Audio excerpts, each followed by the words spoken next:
Hello बच्चों, आपका हमारे चैनल हिंदी वाणी में स्वागत है। आज हम पढ़ेंगे कक्षा 7वीं की पाठ्य पुस्तक बाल महाभारत कथा का 15वां पाठ। पाठ का नाम है चौसर का खेल और द्रौपदी की व्यथा। आइए हम पाठ पढ़ते हैं। धृतराष्ट्र की बात मानकर विदुर पांडवों के पास आए। उनको देखकर महाराज युधिष्ठिर उठे और उनका यथोचित स्वागत सत्कार किया। विदुर आसन पर बैठते हुए शांति से बोले, हस्तिनापुर में खेल के लिए एक सभा मंडप बनाया गया है जो तुम्हारे मंडप के समान ही सुंदर है। राजा धृतराष्ट्र की ओर से उसे देखने चलने के लिए मैं तुम लोगों को न्योता देने आया हूँ। राजा धृतराष्ट्र की इच्छा है कि तुम सब भाइयों सहित वहां आओ, उस मंडप को देखो और 2 हाथ चौसर भी खेल आओ। युधिष्ठिर ने कहा, चाचा जी, चौसर का खेल अच्छा नहीं है, उससे आपस में झगड़े पैदा होते हैं। समझदार लोग उसे पसंद नहीं करते हैं, लेकिन इस मामले में हम तो आप ही के आदेशानुसार चलने वाले हैं। आपकी सलाह क्या है? विदुर बोले, यह तो किसी से छिपा नहीं है कि चौसर का खेल सारे अनर्थ की जड़ होता है। मैंने तो भरसक कोशिश की थी कि इसे न होने दूं, किंतु राजा ने आज्ञा दी है कि तुम्हें खेल के लिए न्योता दे ही आऊं, इसलिए आना पड़ा। अब तुम्हारी जो इच्छा हो करो। राजवंशों की नीति के अनुसार किसी को भी खेल के लिए बुलावा मिल जाने पर उसे अस्वीकार नहीं किया जा सकता था। इसके अलावा युधिष्ठिर को डर था कि कहीं खेल में न जाने को ही धृतराष्ट्र अपना अपमान न समझ ले और यही बात कहीं लड़ाई का कारण न बन जाए। इन्हीं सब विचारों से प्रेरित होकर समझदार युधिष्ठिर ने न्योता स्वीकार कर लिया, यद्यपि विदुर ने उन्हें चेता दिया था। युधिष्ठिर अपने परिवार के साथ हस्तिनापुर पहुंच गए। नगर के पास ही उनके लिए एक सुंदर विश्राम गृह बना था। वहां ठहरकर उन्होंने आराम किया। अगले दिन सुबह नहा धोकर सभा मंडप में पहुंचे। कुशल समाचार पूछने के बाद शकुनी ने कहा, युधिष्ठिर, खेल के लिए चौपड़ बिछा हुआ है, चलिए 2 हाथ खेल लें। युधिष्ठिर बोले, राजन, यह खेल ठीक नहीं है। बाजी जीत लेना साहस का काम नहीं है। जुआ खेलना धोखे के समान है। आप तो यह सब बातें जानते ही हैं। वह बोला, आप भी क्या कहते हैं महाराज, यह भी कोई धोखे की बात है? हाँ, यह कहिए कि आपको हार जाने का डर लग रहा है। युधिष्ठिर कुछ गर्म होकर बोले, राजन, ऐसी बात नहीं है। अगर मुझे खेलने को कहा गया तो मैं ना नहीं करूँगा। आप कहते हैं तो मैं तैयार हूँ। मेरे साथ खेलेगा कौन? दुर्योधन तुरंत बोल उठा, मेरी जगह खेलेंगे तो मामा शकुनी, किंतु दांव लगाने के लिए जो रत्न और धन आदि चाहिए वह मैं दूंगा। युधिष्ठिर बोले, मेरी राय यह है कि किसी एक की जगह दूसरे को खेलना नहीं चाहिए। यह खेल के साधारण नियमों के विरुद्ध है। ये बातें युधिष्ठिर ने कही। अच्छा, तो अब दूसरा बहाना बना लिया, शकुनी ने हंसते हुए कहा। युधिष्ठिर ने कहा, ठीक है, कोई बात नहीं, मैं खेलूंगा। और खेल शुरू हुआ। सारा मंडप दर्शकों से खचाखच भरा हुआ था।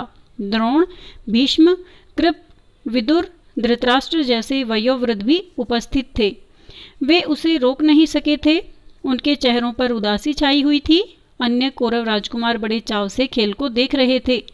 पहले रत्नों की बाजी लगी, फिर सोने चांदी के खजानों की, उसके बाद रथों और घोड़ों की।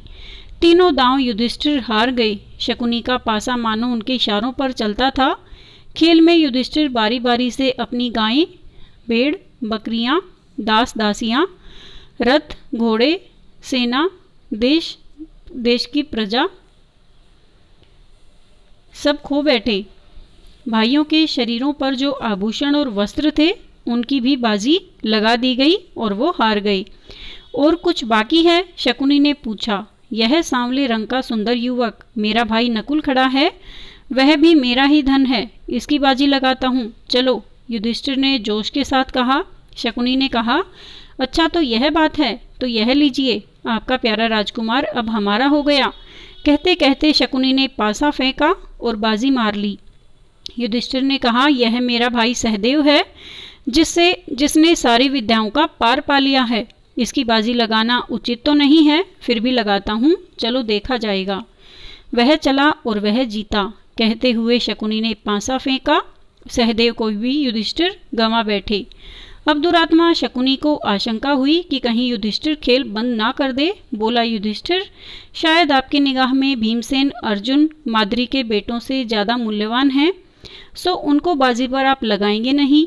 युधिष्ठिर ने कहा, मूर्ख शकुनी, तुम्हारी चाल यह मालूम होती है कि हम भाइयों में आपस में फूट पड़ जाए, सो तुम क्या जानो कि हम पांचों भाइयों का संबंध क्या है। पराक्रम में जिसका कोई सानी नहीं है, उस अपने भाई अर्जुन को मैं दांव पर लगाता हूँ। चलो, शकुनी यही तो चाहता था, तो यह चला। कहते हुए पासा फेंका और अर्जुन भी हाथ से निकल गया। असीम दुर्दैव मानो युधिष्ठिर को बेबस कर रहा था और उन्हें पतन की ओर बलपूर्वक लिए जा रहा था। वह बोले, राजन, शारीरिक बल में संसार भर में जिसका कोई जोड़ीदार नहीं है, अपने उस भाई को मैं दांव पर लगाता हूँ। यह कहते कहते युधिष्ठिर भीमसेन से भी हाथ धो बैठे। दुष्टात्मा शकुनी ने तब भी नहीं छोड़ा और पूछा, और कुछ? युधिष्ठिर ने कहा, हाँ, यदि इस बार तुम जीत गए तो मैं खुद तुम्हारे अधीन हो जाऊंगा। लो, यह जीता। कहते हुए शकुनी ने पासा फेंका और यह भी बाजी ले गया। इस पर शकुनी सभा के बीच उठ खड़ा हुआ और पांचों पांडवों को एक एक करके पुकारा और घोषणा की कि वे सब अब उसके गुलाम हो चुके हैं। शकुनी को दाद देने वालों के हर्षनाद से और पांडवों की इस दुर्दशा पर तरस खाने वालों के हाहाकार से सारा सभा मंडप गूंज उठा। सभा में इस तरह खलबली मचने के बाद शकुनी ने युधिष्ठिर से कहा, एक और चीज़ है जो तुमने अभी हारी नहीं है, उसकी बाजी लगाओ तो तुम अपने आप को भी छुड़वा सकते हो। अपनी पत्नी द्रौपदी को तुम दांव पर क्यों नहीं लगाते? और जुए के नशे में चूर युधिष्ठिर के मुंह से निकल पड़ा, चलो, अपनी पत्नी द्रौपदी को भी मैंने बाजी पर लगाया। उनके मुंह से यह निकल तो गया, पर उसके परिणाम को सोचकर वह विकल हो उठे। बोले, हाय, यह मैंने क्या कर डाला। युधिष्ठिर की इस बात पर सारी सभा में एकदम हाहाकार मच गया। जहां वृद्ध लोग बैठे थे, उधर से धिक्कार की आवाजें आने लगी। लोग बोले, छी छी, कैसा घोर पाप है। कुछ ने आंसू बहाए और कुछ लोग परेशानी के मारे पसीने से तरबतर हो गए। दुर्योधन और उसके भाइयों ने बड़ा शोर मचाया, पर युयुत्सु नाम का धृतराष्ट्र का एक बेटा शोक संतप्त हो उठा, यानी दुखी हो गया, और ठंडी आह भर के उसने सिर झुका लिया। शकुनी ने पासा फेंका और कहा, यह लो, यह भी बाजी मेरी ही रही। बस फिर क्या था। दुर्योधन ने विदुर को आदेश देते हुए कहा, आप अभी रनवास में जाएं और द्रौपदी को यहाँ ले आएं। उससे कहें कि जल्दी आए। विदुर बोले, मूर्ख, नाहक क्यों मृत्यु को न्योता देने चला है? अपनी विषम परिस्थिति का तुम्हें ज्ञान नहीं है। दुर्योधन को यों फटकारने के बाद विदुर ने सभासदों की ओर देखकर कहा, अपने को हार चुकने के बाद युधिष्ठिर को कोई अधिकार नहीं था कि वह पांचाल राज की बेटी को दांव पर लगाए। विदुर की बातों से दुर्योधन बौखला उठा। अपने सारथी प्रातिकामी को बुलाकर कहा, विदुर तो हमसे जलते हैं और पांडवों से डरते हैं। रनवास में जाओ और द्रौपदी को बुला लाओ। आज्ञा पाकर प्रातिकामी रनवास में गया और द्रौपदी से बोला, द्रुपद राज की पुत्री, चौसर के खेल में युधिष्ठिर आपको दांव में हार बैठे हैं। आप अब राजा दुर्योधन के अधीन हो गई हैं। राजा की आज्ञा है, अब आपको धृतराष्ट्र के महल में दासी का काम करना है। मैं आपको ले जाने के लिए आया हूँ। सारथी ने जुए के खेल में जो कुछ हुआ था उसका सारा हाल कह सुनाया। वह प्रातिकामी से बोली, यानी द्रौपदी बोली, रथवान, जाकर उन हारने वाले जुए के खिलाड़ी से पूछो कि पहले अपने को हारे थे या मुझे। सारी सभा में यह प्रश्न उनसे करना और जो उत्तर मिले वह मुझे आकर बताओ, उसके बाद मुझे ले जाना। प्रातिकामी ने जाकर भरी सभा के सामने युधिष्ठिर से वही प्रश्न किया जो द्रौपदी ने उसे बताया था। इस पर दुर्योधन ने प्रातिकामी से कहा, द्रौपदी से जाकर कह दो कि वह स्वयं ही आकर अपने पति से यह प्रश्न कर ले। प्रातिकामी दोबारा रनवास में गया और द्रौपदी के आगे झुककर बड़ी विनम्रता से बोला, देवी, दुर्योधन की आज्ञा है कि आप सभा में आकर स्वयं ही युधिष्ठिर से प्रश्न कर लें। द्रौपदी ने कहा, नहीं, मैं वहां नहीं जाऊंगी। अगर युधिष्ठिर जवाब नहीं देते तो सभा में जो सज्जन विद्यमान हैं उन सबको तुम मेरा प्रश्न जाकर सुनाओ और उनका उत्तर आकर मुझे बताओ। प्रातिका में लौटकर फिर सभा में गया और सभासदों को द्रौपदी का प्रश्न सुनाया। यह सुनकर दुर्योधन झल्ला उठा, अपने भाई दुशासन से बोला, दुशासन, यह सारथी भीमसेन से डरता मालूम होता है, तुम ही जाकर उस घमंडी औरत को ले आओ।